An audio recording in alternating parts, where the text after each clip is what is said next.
Bonjour, nous voici ensemble pour faire une super vidéo sur un joli petit bas pour bébé. Dans cette vidéo, on va apprendre à faire le revers, ok?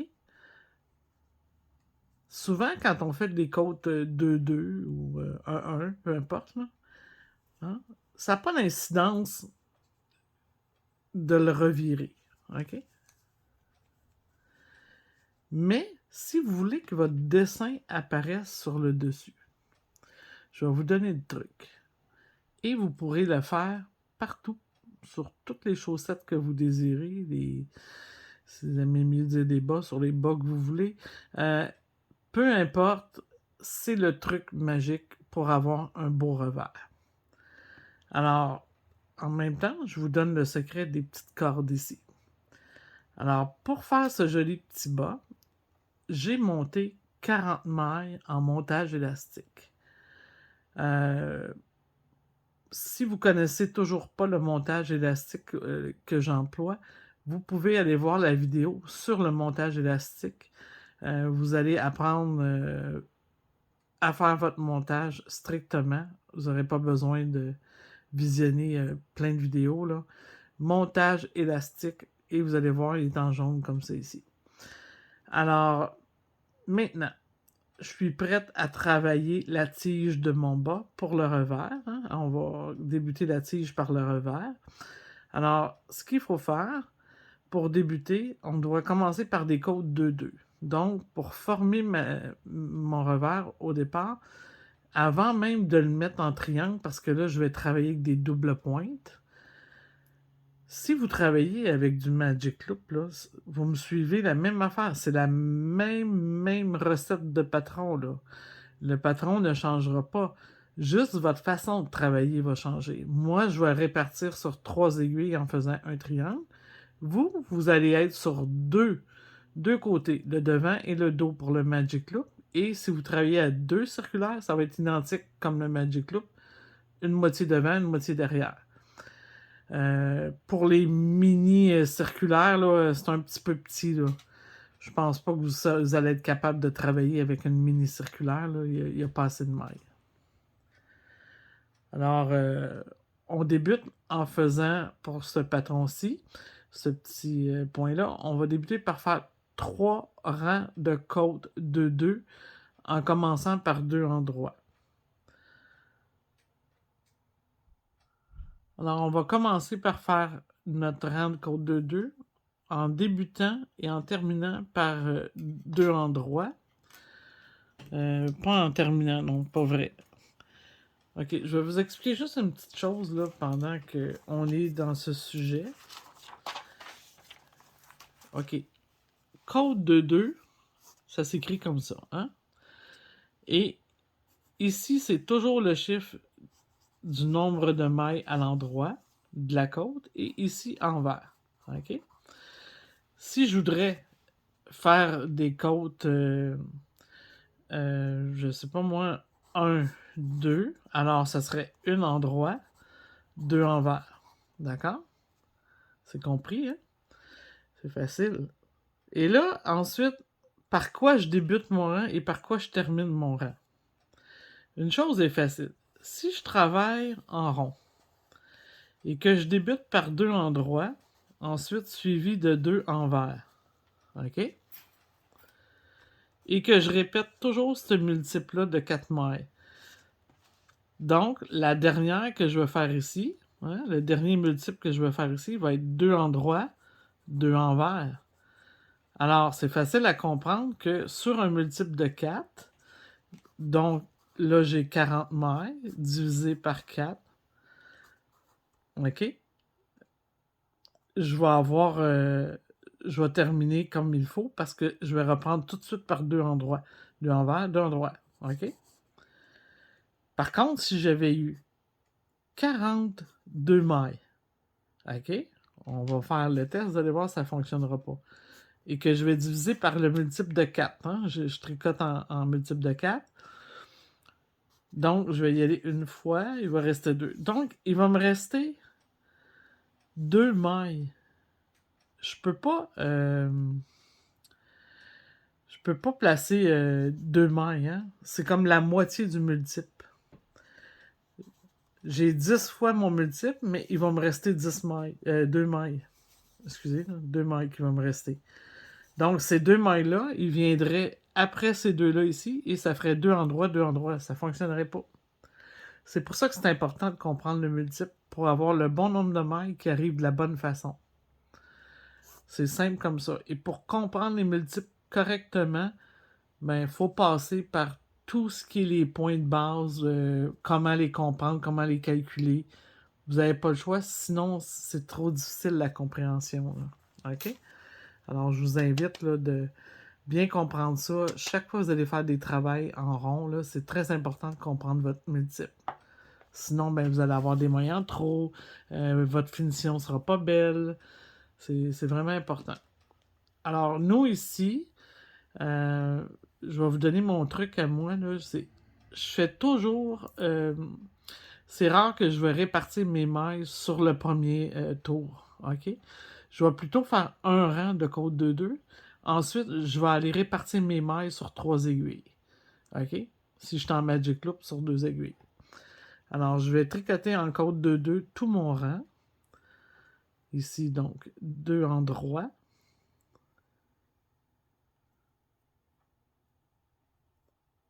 Je mets ma laine devant. 2 en vert. Et, juste une dernière fois, un autre multiple de 4. 2 en droit. 2 en vert. Et vous répétez votre multiple de 4 jusqu'à la fin de cette façon, jusqu'à la fin du rang. OK? Bon, on est rendu au moment de répartir nos mailles. Vous voyez, j'ai fait mon rang complet en côte de 2. J'ai débuté par 2 en droit, j'ai terminé par 2 en vert.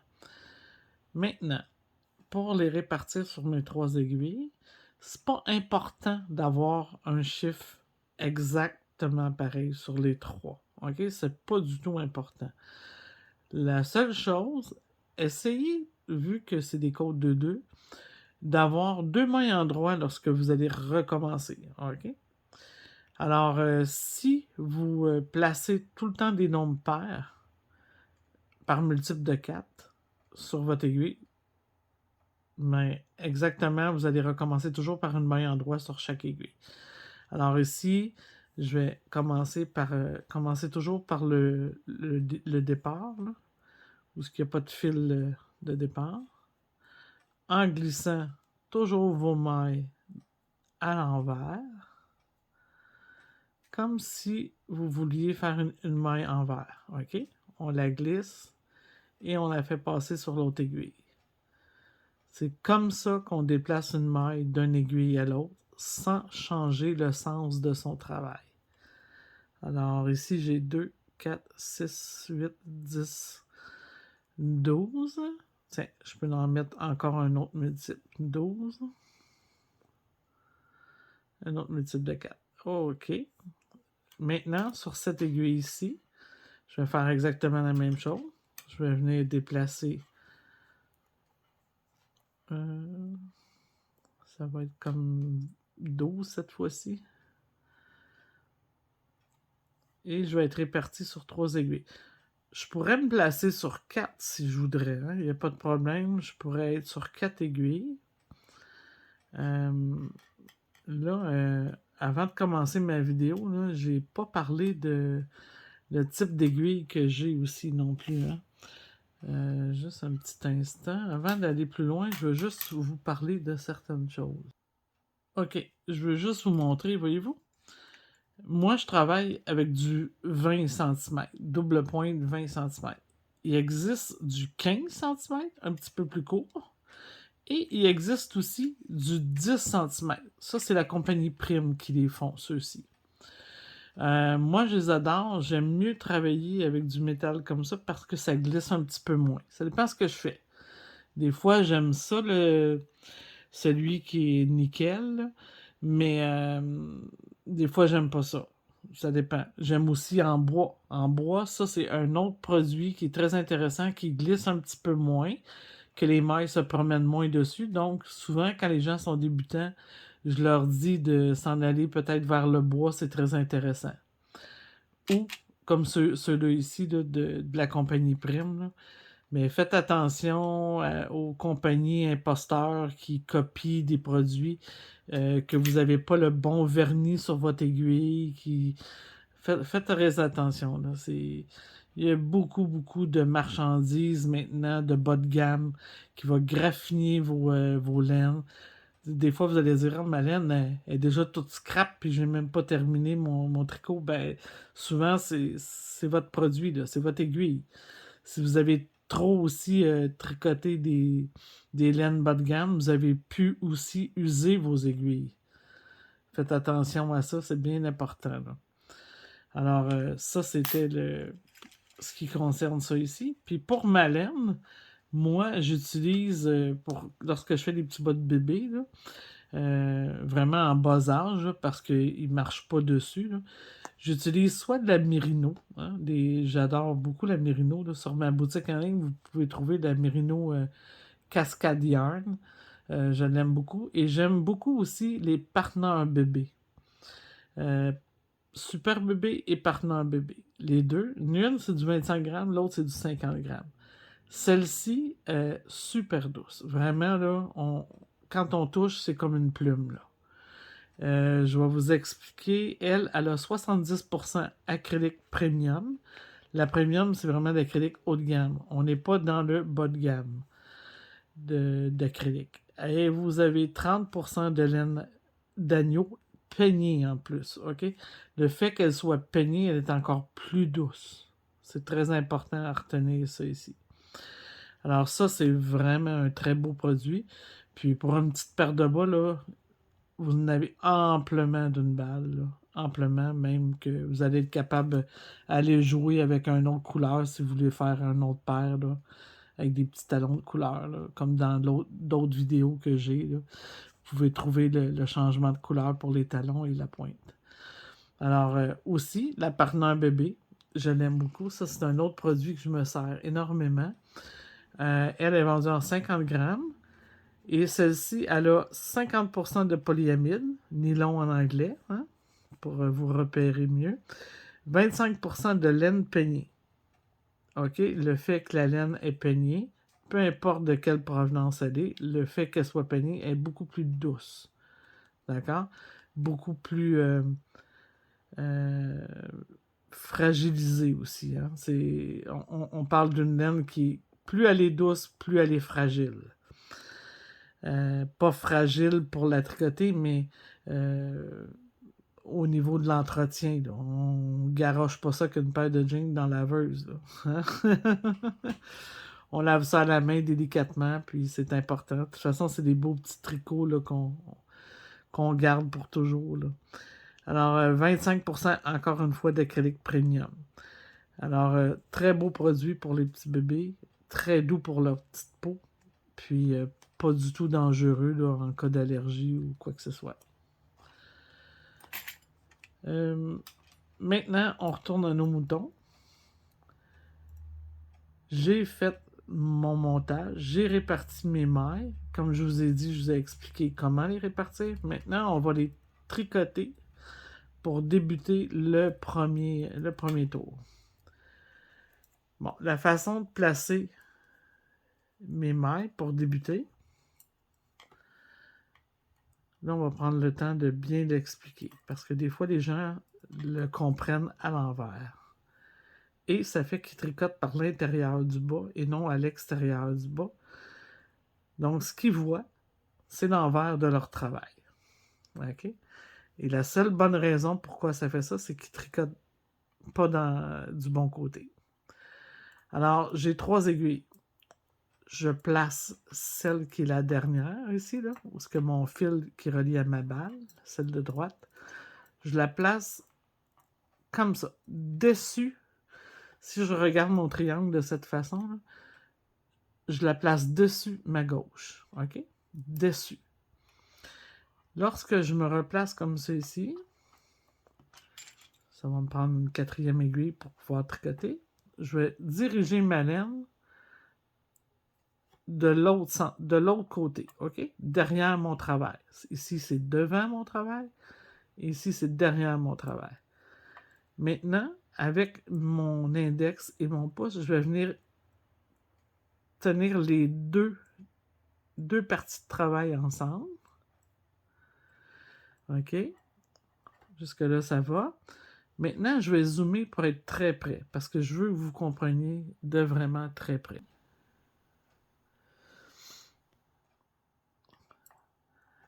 Là, vous allez voir que lorsque je tiens mes broches, OK, je ne tiens pas ces deux-là. Ces deux-là, je ne les tiens pas du tout. Je tiens juste le travail qu'il faut que je tienne. Et celle-là, elle est lousse dans ma main. Celle-ci, là, hein, celle qui fait le travers. Regardez, c'est comme un poisson un peu, là. Hein? Je viens attraper celle du haut. Pas celle du bas, celle du haut.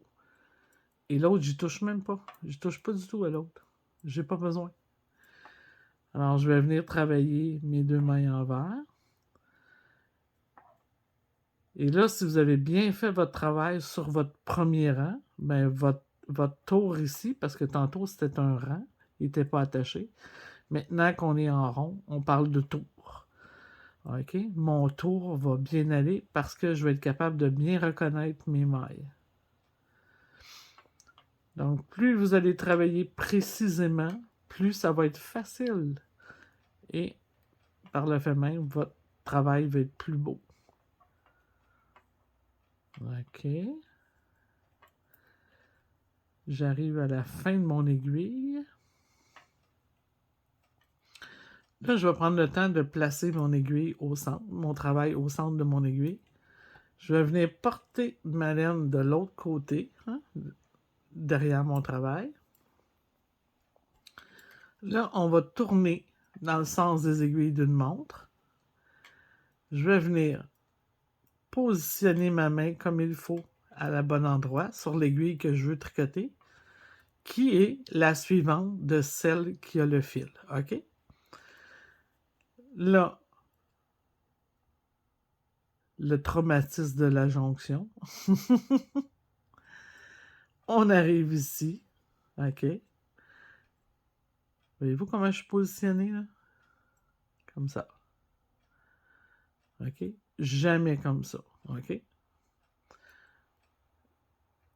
Et je vais venir tricoter ma main à l'endroit. Puisque je recommence toujours à l'endroit, c'est toujours plus facile. Là, il y a une chose qu'il faut savoir, c'est si vous faites un tricot de jersey en vert, c'est pas facile d'avoir une jonction parfaite. OK? Là, je vous l'accorde, c'est pas facile. Mais dans tous les cas, OK? Dans tous les cas, là, c'est rare qu'on va faire un bas en jersey en vert. Là, moi, en tout cas, à mon avis, c'est pas très beau. Là.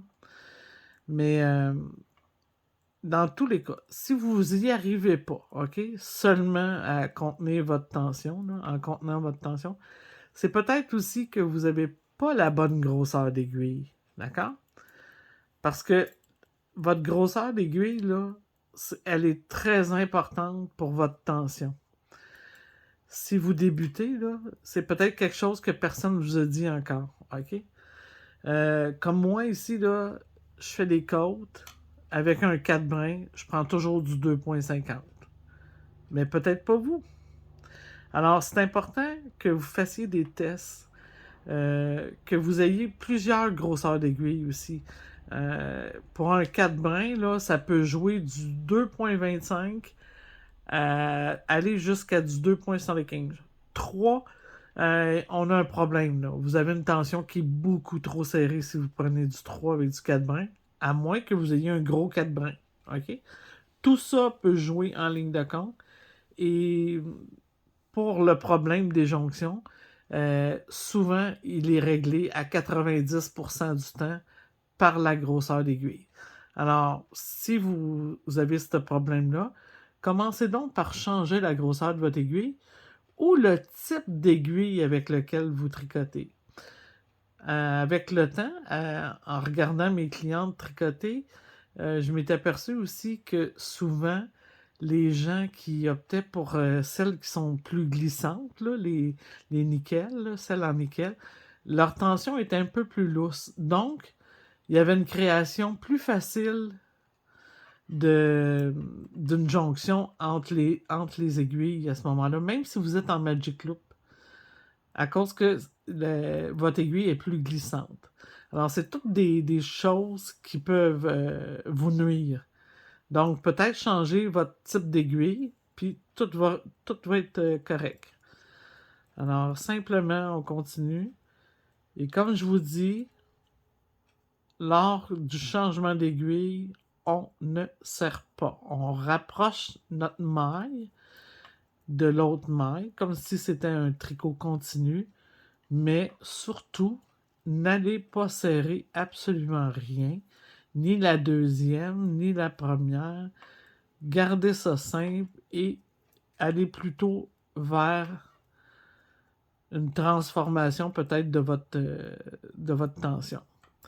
Là, vous allez voir, je vais vous montrer là, ce qui pourrait vous traumatiser. Là. On parle vraiment de ça, hein, parce que souvent, je suis sur les réseaux sociaux, là, puis je regarde les groupes, là, sur les groupes, là, les questions que les gens posent sur ça, là, c'est incroyable. Puis c'est plate parce que la raison est très simple. Là. Voyez-vous mon petit brin de départ, là? Ça, c'est mon premier rang. Ça, c'est celui qui va tout remédier à tout temps plus tard. Et là, je m'apprête à faire mon deuxième tour. Hein? Donc, je vais juste venir tricoter normalement. OK? Je donne un petit coup pour ma tension, sans trop serrer. Et je poursuis. Oups, c'est deux mains en droit. Et je poursuis. Deux en droit, deux en vert. Et là, l'autre chose aussi qu'il faut savoir, pour pas tricoter à l'envers, c'est que mes bordures là, sont vers moi. Sont pas vers derrière. OK? Sont vers moi. Si jamais ça vous arriverait de basculer votre tricot, OK? Votre tricot comme ça ici, vous allez vous ramasser à tricoter comme par dedans. Par dedans. OK? Si vous tricotez, vous vous ramassez de cette façon-là, juste, mais votre tricot, il va être porté à vouloir sortir, là. Si vous n'avez trop, non, là, mais alors placez-vous tout de suite, là, comme il faut, les bordures vers ici, puis vous poursuivez. Mais par contre, mais que j'arrive à la fin, là, je vais vous montrer une erreur que souvent les gens vont faire quand ils débutent à faire des bas. Là. Je vais vous montrer l'autre erreur. On s'en vient, on arrive à la fin.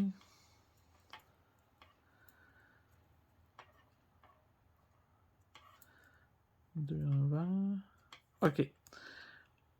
Téléphone sonne, votre mari vous parle, votre enfant est pas loin, tout peut arriver, OK? Là, votre tricot est tombé par terre, vous dites, OK, je t'ai rendu où? Vous le reprenez, mais vous portez pas attention. Puis là, votre fil se trouve ici, sur cette aiguille. Et là, vous vous dites, OK, les bordures vers moi. Puis là, vous repartez votre tricot.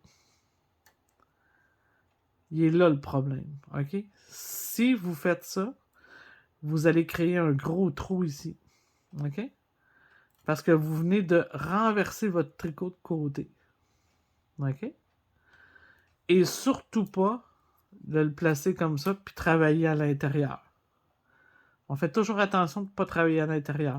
C'est impossible, je ne peux pas travailler l'aiguille au fond. C'est l'aiguille devant que je dois travailler, OK? Sauf que là, elle ne peut pas venir jamais d'ici. Mon brin ne peut pas jamais venir de la même aiguille là, que je veux tricoter. Impossible. Parce qu'il part toujours de cette aiguille-là et vient ici. Donc, si votre tricot est comme ça, on va tout replacer ça dans le bon sens. On va se placer comme il faut. Là, on va regarder. On met toujours l'aiguille avec le brin à droite. L'aiguille suivante va être celle que je veux tricoter. Donc, je vais la placer pour tricoter. Placer ma main. Et maintenant, là, je sais que je suis en ordre et tout est parfait parce que mon fil est sur l'aiguille de gauche, la fin de l'aiguille, pas de gauche, mais de droite. Et je m'en vais tricoter sur ma gauche. Alors là, maintenant, je sais que je suis correct. Puis, en plus, mes petits bords sont vers moi, donc tout est parfait. Tout est parfait. Je sais que je vais être dans le bon sens. J'aurai pas un tricot à l'envers. Et ça arrive pas mal à tout le monde qui est débutant, là, de faire un tricot à l'envers sur un travail en rond parce que ils n'ont pas compris d'où venait le fil. Ça fait beaucoup de choses à apprendre au départ, hein? C'est normal. Alors, j'arrive encore à une petite jonction. Une petite jonction. On ne stresse pas avec ça. On place nos petites bordures vers nous. On vient attraper l'aiguille qu'on a besoin de tricoter. On vient pousser. Et vu que je recommence toujours à l'endroit, vous avez vu, c'est simple. Hein? Je n'ai même pas à me poser de questions. Je reprends toujours à l'endroit. Deux endroits, deux envers. Et hein, vous avez vu, j'ai même pas serré. J'ai pas. Une autre chose aussi, là, si vous aimez faire des bas, là, puis vous avez toujours quand même ce fameux problème de jonction entre les aiguilles, là, ben, vous avez tout essayé, vous avez changé votre grosseur d'aiguille, tout, puis ça le fait encore. Ben, optez toujours pour un travail où il y a un dessin sur votre tige. Hein. Ça paraîtra pas du tout, là, parce que lorsqu'on a un dessin, là, il n'y en a pas de jonction. Hein, ça le fera pas. C'est souvent plus occasionné sur des tricots en jersey, des tiges, des bas en jersey. Quand vous faites vos côtes, là, jamais on voit de jonction. Bon, tout en parlant, j'ai atteint mes 3 tours. Hein. Le premier que j'avais fait. On va aller voir ça de près. Hop, hop, je vous ai brassé, excusez. Le premier que j'avais fait ici. Le deuxième. Et le troisième qui est la petite bulle sur mon aiguille. OK? J'ai vraiment mes 3 tours de fait. 1, 2, 3. Si je l'étire, je vois bien. 1, 2, 3. Alors maintenant, sur le 4e rang, mais c'est pas le 4e tour, là. OK? Là, on va travailler. On oublie les 3 que je viens de faire. Le patron va se faire sur 5 rangs. 5 tours. OK? Le prochain tour va être votre tour 1. Et pour le tour 1, on va faire les croisés pour que ça donne mes petites cordes comme ça ici. On va faire le petit croisé qu'on voit ici. Alors, pour faire ce petit croisé-là, j'ai pas besoin d'avoir un aiguille auxiliaire ou un aiguille à torsade, qu'on peut dire aussi. Puisque j'ai seulement 2 mailles à faire le croisement, on va opter pour des mailles croisées, mais avec les mailles. Pour faire celle-ci, c'est un croisé droite. Alors, je vais venir chercher la 2e maille. Là, la première, là, sur l'aiguille, au début, elle est toujours un petit peu plus tête. Là. Je vais vous permettre d'aller ici là, pour une fois. OK? Alors, on vient tricoter la 2e maille avant la première. Je vais le faire une fois avec le focus plus long, puis plus loin, puis une fois avec le focus plus proche. On ne débarque pas la maille et on ne la fait pas passer par-dessus. On la laisse telle qu'elle.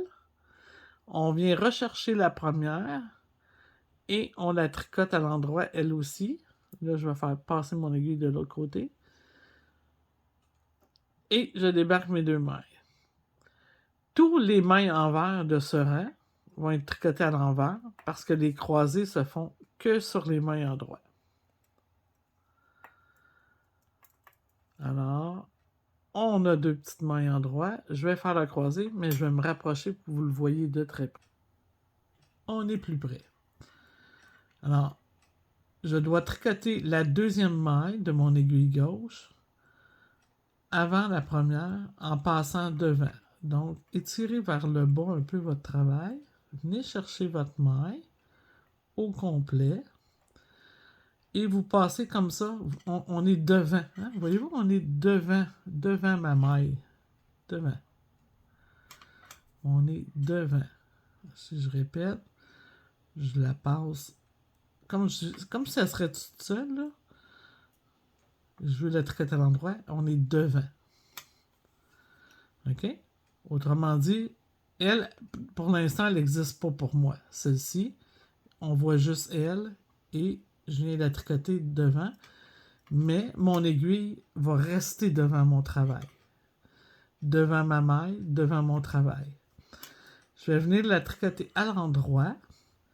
Là, je vais prendre soin de bien la faire passer et de la garder sur mon aiguille de droite. Maintenant, je dois tricoter la première maille. Aidez-vous avec votre doigt là, pour retenir pas qu'elle glisse. Et on tricote simplement notre aiguille de droite comme normal. Et on fait débarquer les deux mailles. Voyez-vous mon petit croisé? Mon petit croisé est fait. Et ça, je peux faire ça seulement si j'ai deux mailles. Si j'en ai plus que deux, je ne pourrais pas faire ça. On va en refaire un autre. OK?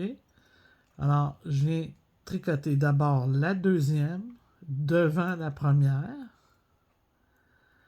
Et on me dit de le faire à l'endroit. Et je tricote la première. Et je débarque. Là, je vais vous donner un petit avertissement. OK? On refait. Je tricote devant. Si vous êtes tenté à la passer par-dessus, OK? C'est plus le même point. On parle plus du point des petites cordes, OK? On parle d'un autre point. Alors, c'est pour ça qu'on ne vous a pas demandé de la passer par-dessus comme à la rabatte ou OK? On vous a juste demandé de la tricoter, puis sans la débarquer, d'aller tricoter la première. OK? Faites attention, les mots dans les recettes de mailles sont très importants. OK? Si on vous dit pas de faire quelque chose, vous ne l'inventez pas parce que là, vous tombez dans un autre point. C'est un autre point. Ça ne donnera pas le même résultat. OK? Voyez-vous les petites torsades là, qui commencent? Les inclinaisons à droite. OK? Alors, on fait tout le tour de cette façon. Donc, on va faire des croisés sur toutes les deux petites mailles en droit. Puis, on se voit après ce tour. Bon, maintenant, on va se parler un petit peu du patron. Donc, on a monté 40 mailles. On a fait 3 tours en côte 2-2. Hein? Ça, c'est des tours de base qu'on appelle là, pour placer le point. Maintenant, pour mon point fantaisie, il se fait sur 5 tours. Sur 5 tours, c'est ça. Le premier tour, ce que je viens de faire, on vient de faire une maille croisée devant, hein, sur les deux premières mailles en droit, et ensuite 2 envers.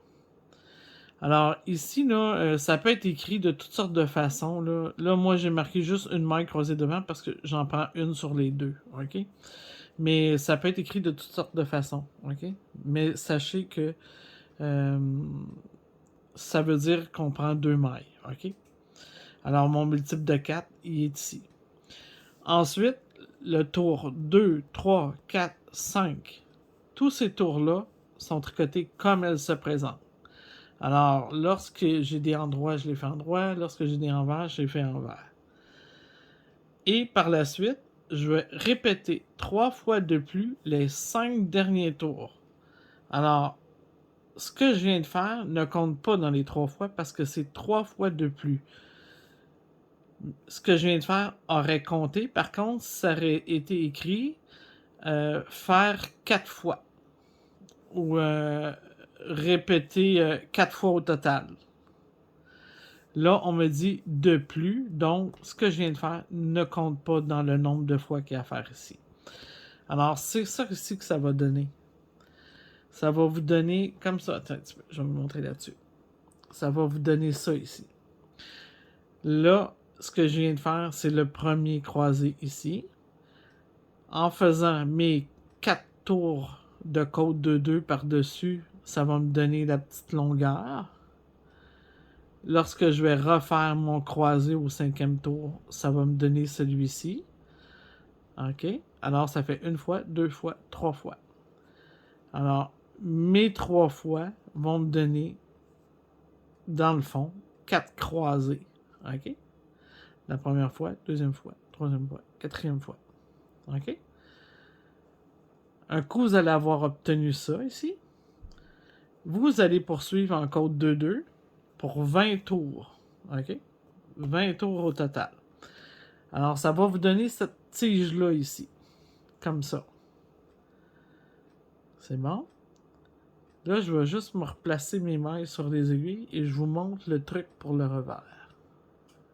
Eh bien, mes 20 tours de plus sont faits sur mes petites côtes torsadées. Hein, mes petites cordes. Si je veux faire mon revers, le truc, OK? Si je tourne comme ça ici, pas de dessin. Mais le truc que j'ai découvert, on va balancer le tricot par le centre du travail. Donc, on place nos doigts à l'intérieur comme ça ici. On vient agripper le bout du tricot et on le fait ressortir de l'autre côté. OK, je l'ai carrément reviré de sens. Et là, maintenant, si je tourne mon travail, je vais avoir mon petit revers avec mon petit dessin dessus. Comme sur mon petit bas, qui est déjà fait. Là, la seule chose, OK, c'est que cette fois-ci, vous allez avoir ma permission pour faire votre talon, puisqu'on a tourné notre travail de sens. Alors, c'est logique que je ne pars plus ma laine de là vers ici. Je vais me servir des mailles qui suivent la suite du bout de laine. OK? Alors, mon bout de laine de travail est sur cette aiguille. Alors, ici, j'avais 40 mailles. Donc, pour faire mon petit talon, je vais aller placer 20 mailles sur une seule aiguille. Alors, ici, j'ai 2, 4, 6, 8, 10, 11. Et je vais les placer des 20 suivantes le fil, tous ensemble. Ça me devrait me donner mes 20 mailles. Jusqu'ici, si je calcule, ça fait 2, 4, 6, 8, 10, 18, 20. J'ai bien 20. Et mon autre 20 mailles est de l'autre côté. Par contre, pour recommencer mon travail, maintenant, je dois débuter le talon exactement ici. Alors là, ça tiraille un peu là, parce que là, on n'est pas en Magic Loop. Là. Donc, c'est plus facile si l'aiguille de derrière, je la répartis sur 2 mailles. Vous allez voir, l'aisance que je vais avoir pour travailler va être vraiment plus grande. Il y en a des fois que lorsqu'ils ne se servent pas des mailles pendant qu'on fait le talon, ils les mettent en attente, mais avec ce petit truc-là, vous n'avez pas besoin. Là. Partagez votre nombre de mailles sur deux aiguilles que vous laissez simplement traîner. Et là, on va avoir l'aisance. Voyez-vous? Mon aisance, je l'ai obtenue. Et maintenant, je vais être prête à travailler mon talon que vous allez pouvoir suivre dans ma prochaine vidéo, la suite de ce projet. D'accord? Pour ceux qui sont plus avancés et qui voudraient le terminer là, ben, vous avez juste à suivre un patron de base du petit bas de bébé, là, comme celui que j'avais fait avec les talons de couleur, pour pouvoir terminer votre pied. OK? Sinon, je vais faire la vidéo suite de ce projet, puis vous allez pouvoir la suivre. Alors, si ce n'est pas déjà fait, puis si vous voulez recevoir justement en primeur la vidéo qui va suivre ce projet dès sa sortie, vous devez être abonné à ma chaîne. Alors, sur la petite clochette au bas de la vidéo, vous cliquez dessus, le mot abonné va apparaître, donc vous allez être abonné. Et si vous cliquez sur la petite icône sous ma vidéo ici au bas à gauche, vous allez avoir accès à tous les vidéos sur ma chaîne YouTube et tous ceux qui sont faits depuis tout le nombre d'années que je suis en ligne. Donc, c'est tous des vidéos avec apprentissage. J'en ai pour crochet, j'en ai pour tricot. Alors, amusez-vous et n'arrêtez pas d'apprendre. Je peux juste vous dire ça. Le tricot, on n'arrête pas d'apprendre. Des fois, on revient à des anciennes techniques qu'on avait parce qu'on les aimait, parce que c'était le fun, mais on n'arrête pas d'apprendre et de s'améliorer. Très important. Alors, bon tricot et à bientôt pour la suite.